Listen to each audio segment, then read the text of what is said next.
Assalamualaikum warahmatullahi wabarakatuh. Izin Ibu tutor mata kuliah Perencanaan Kota, Ibu Yeti Setianingsih. Perkenalkan, nama saya Salsa Nova Isabina dengan NIM 0518141065 dari Prodi Ilmu Administrasi Negara, Fakultas Hukum, Ilmu Sosial, Ilmu Politik. Di sini saya akan menjelaskan tentang dampak dari urbanisasi serta tantangan dan masalahnya terhadap pertumbuhan perkotaan dari tugas 1 mata kuliah Perencanaan Kota ADPU 4433. Pertama, apa sih urbanisasi itu? Ada banyak definisi dan konsep mengenai urbanisasi ditinjau dari berbagai sudut pandang. Secara umum, urbanisasi dipahami sebagai proses menjadi kawasan perkotaan. Migrasi, masuk kota, perubahan pekerjaan dari bertani menjadi yang lain, juga menyangkut perubahan dalam pola perilaku manusia. Urbanisasi secara harfiah berarti pengkotaan, yaitu proses menjadi kota. Pengkotaan juga dapat diterapkan pada suatu negara. Berarti meningkatnya proporsi penduduk yang bertempat tinggal di perkotaan. Kemudian kota-kota itu sendiri yang tumbuh meluas, pinggiran-pinggiran yang semula pedesaan berubah menjadi perkotaan. Dalam bahasa sehari-hari, urbanisasi diasosiasikan dengan arus migrasi penduduk desa yang masuk ke kota. Bagaimana urbanisasi di negara berkembang? Di negara berkembang, urbanisasi tidak bersamaan dengan industrialisasi karena hanya urbanisasi demografis. Ditinjau dari lajunya, kecepatan urbanisasi di negara berkembang jauh lebih besar dibandingkan dengan negara-negara maju. Ditinjau secara spasial, proses urbanisasi tidak berlangsung secara merata di semua kota, tetapi hanya di kota-kota besar atau kota-kota utama saja, sehingga menimbulkan fenomena primate city. Dampak urbanisasi di negara maju berbeda dengan negara berkembang. Bedanya, di negara berkembang secara fisik kota akan tumbuh menjadi besar dan luas, dengan tingkat teknologi dan kualitas kehidupan kota yang kurang memadai, misalnya permukiman miskin dan sarana prasarana yang kurang memadai.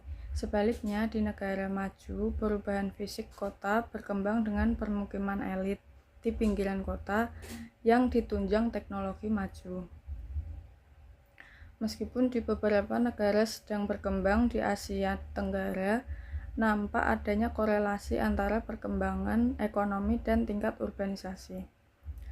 Tetapi menurut ahli Gunnar Myrdal tahun 1968 menunjukkan bahwa urbanisasi merupakan aspek belaka dari kemiskinan. Kemiskinan sebagai reaksi terhadap kurangnya perkembangan ekonomi daripada suatu akibat dari kenaikan pendapatan per kapita. Dari penelitian yang dilakukan secara umum, yang mendorong penduduk perdesaan pindah ke kota adalah kemiskinan, kerusakan lingkungan, dan gangguan keamanan. Di antara hal-hal tadi yang ditemukan mengenai perbedaan pertumbuhan kota dan urbanisasi di negara maju dan negara berkembang adalah bahwa di negara berkembang, pertambahan penduduk secara alami lebih memainkan peranan penting dalam pertumbuhan kota. Meski arus penduduk dari desa ke kota menjadi masalah bagi pemerintah di negara berkembang.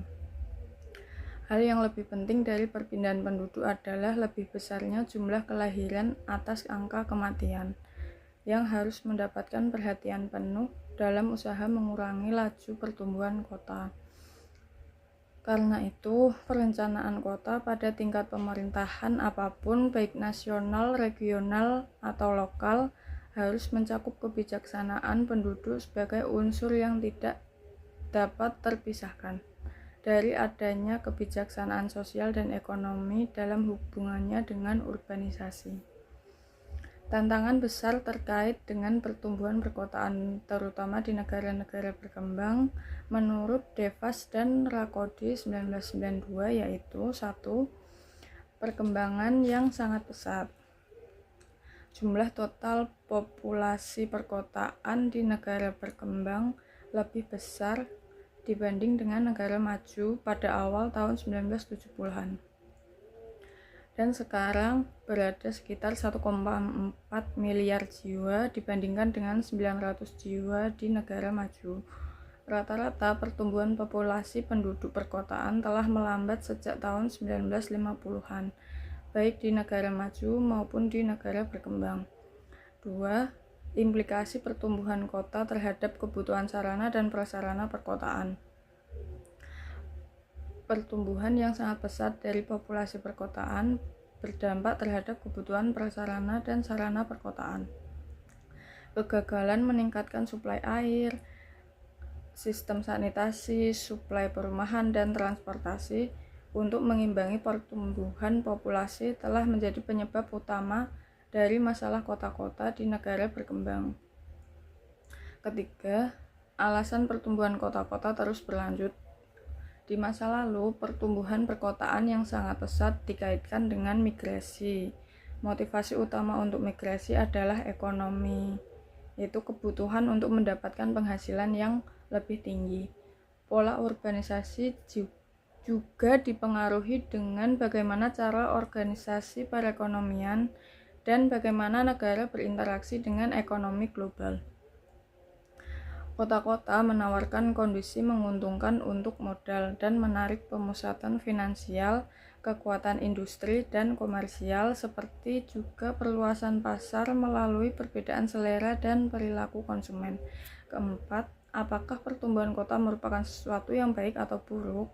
Persepsi yang sering muncul adalah bahwa pertumbuhan kota menjadi sesuatu yang buruk, mengarah pada gambaran kondisi perkampungan kumuh yang buruk dan kesengsaraan manusia.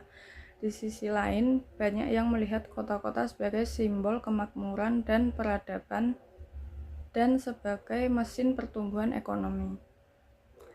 Kelima, dapatkah pertumbuhan perkotaan dikendalikan? Pada umumnya, pemerintah telah menetapkan pandangan bahwa mereka harus mengendalikan proses dari pertumbuhan perkotaan. Pemerintah telah mengadopsi kebijakan-kebijakan tertentu hingga tuntas, tetapi hanya sedikit yang berhasil. 6. Haruskah pemerintahan melakukan intervensi dalam pembangunan perkotaan? Justifikasi utama untuk intervensi pemerintah terhadap pembangunan perkotaan yang terdapat dalam sistem ekonomi adalah kegagalan mekanisme pasar untuk menyediakan hasil yang memuaskan seluruh masyarakat. Sementara mekanisme pasar menawarkan keuntungan yang perlu dipertimbangkan sebagai manajemen sistem ekonomi, tetapi seringnya tidak menghasilkan output sosial yang diinginkan. Selanjutnya, masalah-masalah perkotaan sebagai implikasi pertumbuhan perkotaan. Pertumbuhan perkotaan dan proses urbanisasi menjadi masalah di negara sedang berkembang karena gagalnya menanggulangi dampaknya. Contoh masalah-masalah tersebut yaitu 1. Kota raksasa, 2. Kepadatan berlebih, 3. Kekurangan sarana prasarana, 4. Pemukiman kumuh dan liar, 5. Kemacetan lalu lintas, 6. Berkurangnya tanggung jawab sosial, 7. Pengangguran dan pekerja di bawah upah minimal, 8. Masalah rasial dan sosial, 9. Westernisasi dan modernisasi, 10. Kerusakan lingkungan, 11. Perluasan perkotaan dan berkurangnya lahan pertanian, 12. Organisasi administrasi terkait pelayanan publik. Sekian penjelasan dari saya. Jika ada kekurangan mohon dimaafkan. Terima kasih. Wassalamualaikum warahmatullahi wabarakatuh.